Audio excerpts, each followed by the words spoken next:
Hello everyone. If you guys are looking for a PhD position and especially a funded one, then check it out. This could be a great news for you guys. मैं बात कर रहा हूँ Netaji Subhash university of technology में, जहाँ पर PhD positions recently open हुई हैं.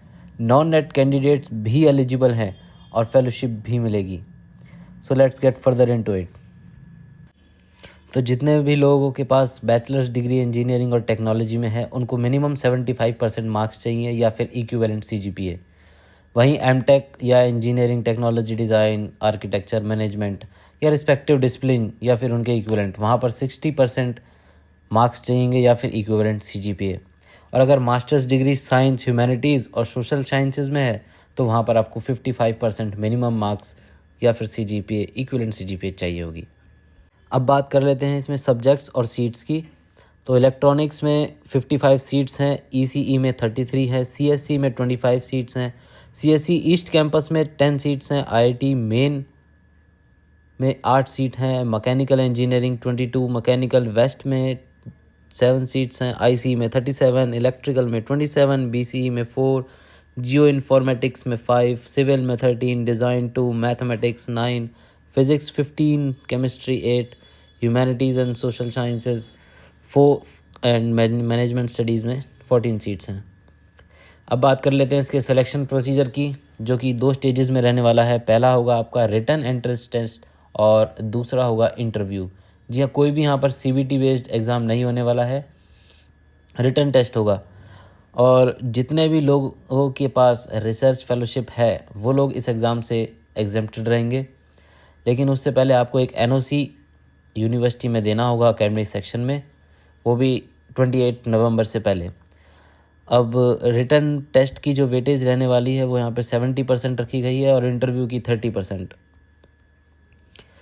तो अब ये बात बहुत ध्यान से देखो, जो एग्ज़ाम पास करने के लिए आपको मार्क्स चाहिए हैं वो होंगे टॉप 5 कैंडिडेट्स के एवरेज मार्क्स का 50%.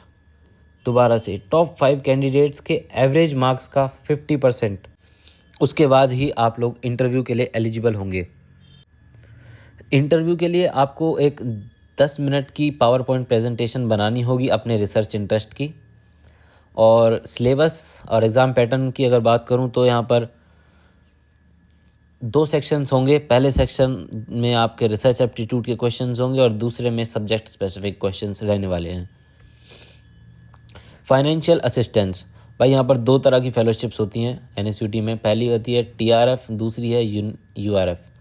अब TRF में आपको 55,000 पर मंथ मिलते हैं और URF में 41,000. दोनों में ही कंटिजेंसी ग्रांट 20,000 पर एनम रहने वाला है.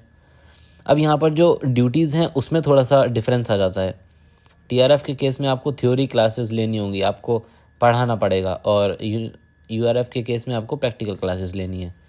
यहाँ पर वर्कलोड जो रहेगा आपका 7 to 9 आवर पर वीक्स, और URF के केस में 6 to 8 hour per week apart from your research आपको ये करना होगा. और एडिशनल इन्विजिलेशन ड्यूटीज़ आपकी रहने वाली है मिड सेम और एंड सेम एग्ज़ाम्स में.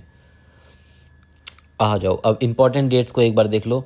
ऑनलाइन एप्लीकेशंस की जो डेट है वो 4 नवंबर से फॉर्म ओपन हो चुके हैं और 28 नवंबर इसकी लास्ट डेट रहने वाली है. 28 नवंबर के बाद एडमिट कार्ड रिलीज़ कर दिए जाएंगे. रिटन टेस्ट की जो डेट है वो 16 दिसंबर रखी गई है.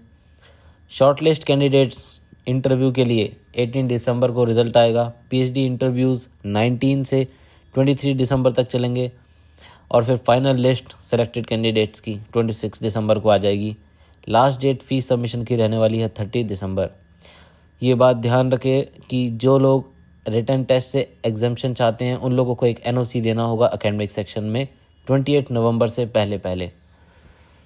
So that's it for today. Wish you all the very best for your exam and interview. Thank you.